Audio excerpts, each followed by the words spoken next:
Okay, I have some striped bass right here. You can see the stripes. And back in Colorado, we would always, go out and catch it ourselves. So we usually wouldn't get bass, we would usually get trout. So that's a nice sharp knife. Make an incision right about here. Yeah. Scale like got caught on it until you can feel the bone. And then you turn your knife.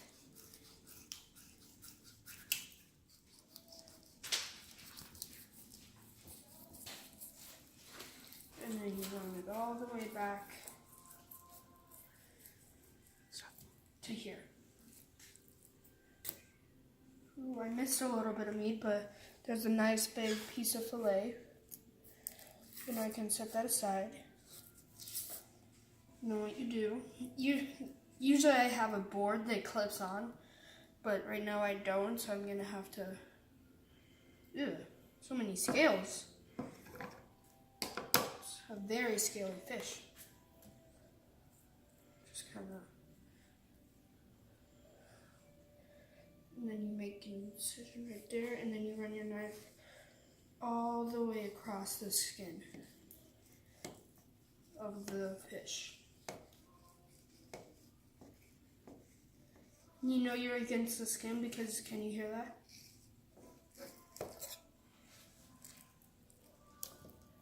There's the skin, and here's the meat.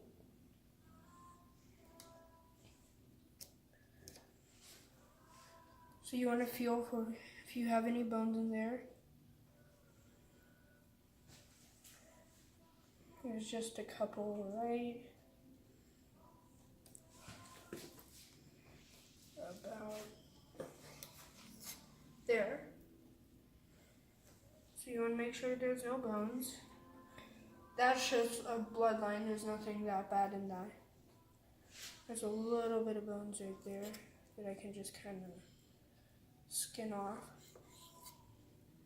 And that's all bone. And then there's no more bone left. So I take this into my salted water. First off, to make sure that all those little scales are off. It kind of gives us some flavor and it cleans the fish. Because you want to make sure your fish is clean. So now, you have a beautiful piece of fish. Okay, so I have an egg here that I'm going to drop. I'm just kidding. I'm going to crack it in.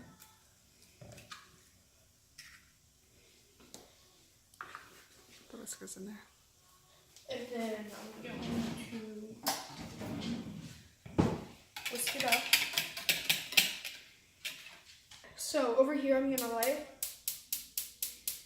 Come on, there it is. Put my pan over there. I'm gonna be medium high. Then I'm gonna let that sit. Over here, I have my egg mixture that's all mixed up. And I'm gonna add panko flakes.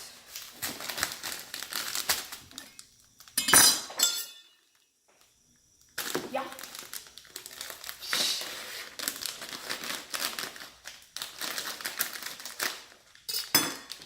Panko flakes to this bowl.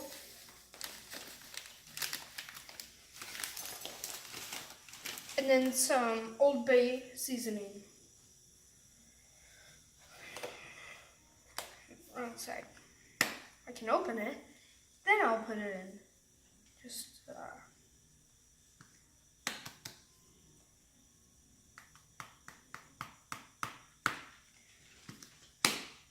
to add it some flavor, I need pork.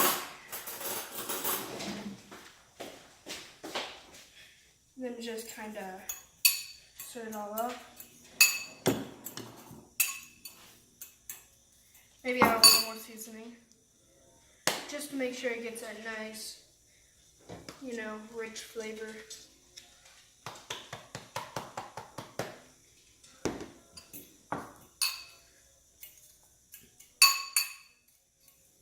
And then you can see the panko starting to turn color from the seasoning a little bit. I can smell it, I'm sure you can't though. And you pour it in there. I'm just kidding. And so I have my piece of fish right there that we filleted. Then it's going into the eggs. Make sure it's everywhere because you want to make sure that it gets panko everywhere. Just kind of turn it around. Don't worry if it's flat, it's flexible. I drip out a little bit, then into the panko. You turn the panko around. Make sure the panko covers all of the fish.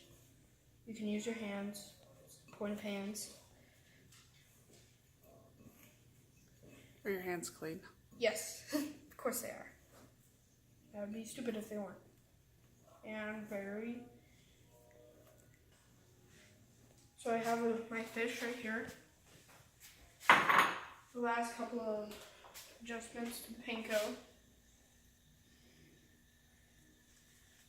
Pan's hot, so don't oils everywhere. And it goes. Now I need to wash my hands. What are you doing? I'm cutting up some chives so that some are going to go on top and a little bit are going to go inside. So I have my chives there, and then let's go check on this, see if it's ready. Stir the oil around a little bit. Not quite done. You can get it. So a little more chives. Those are going to go in. I also have some lemon. I'm going to zest the lemon over here. Just add some lemon peel. It's upside down.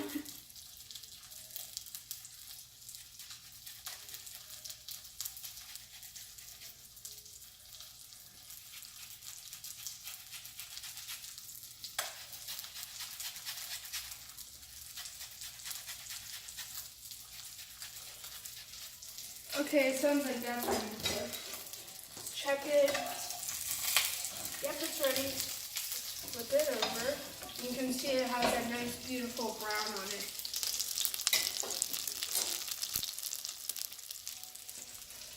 Back over here with the lemon.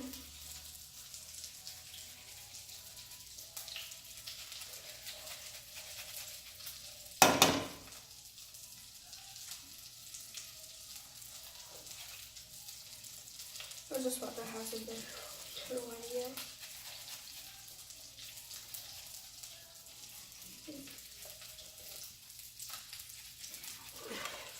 Whew, this one takes a while.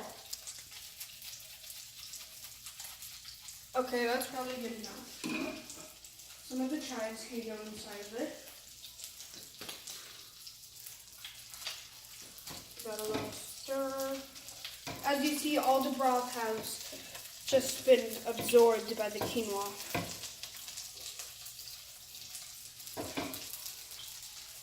Also, I'm going to add some soy sauce, not sea sauce. Sea sauce because I saw you pick sea sauce down by the shore. Gonna add some soy sauce, some wine vinegar. I'm going to stir it again.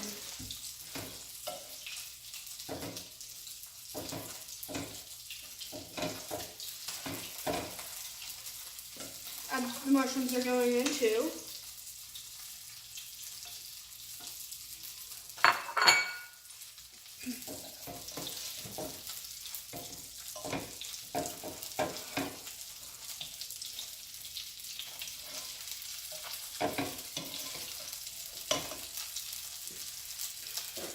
See if this is ready yet. It is. Oh, it's okay. Good as new. And you want to wrap that in a paper towel gently, because as you see, that happens. Just want to make sure that all the grease is off.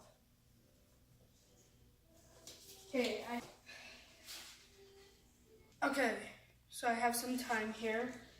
So what you do for thyme is you just take it and you pull it off the leaf backwards. And it should just fall right off.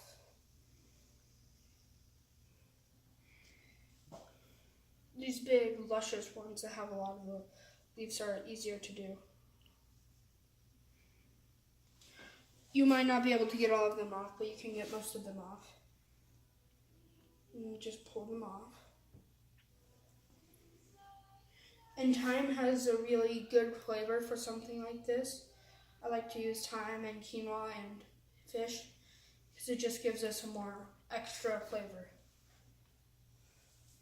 But at our old house in Colorado, we had a garden and we grew a lot of fresh herbs. Like we had these, there was like walls that we built, like not walls, yeah, like fences. And then on this outside of it, we planted dill, and it just was engrossed by dill. Like we had so much dill, we were just like, you want dill? Here's some dill. Here's some dill. So I'm gonna stir that up again, make sure everything's good and not burning. And I've turned the heat down to low, so it's not too high. And then that lemon that I just zested, some of that can go in. I put my hand here so no seeds fall in.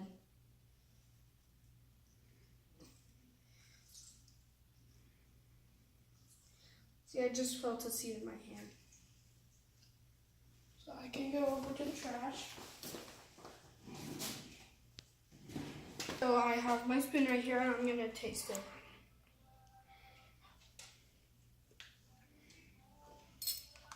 I need some more soy. So I have my sea sauce. I'm gonna just add a little bit more sea sauce. So just kind of mix that in. It'll give it some more flavor and it'll also give it more moisture.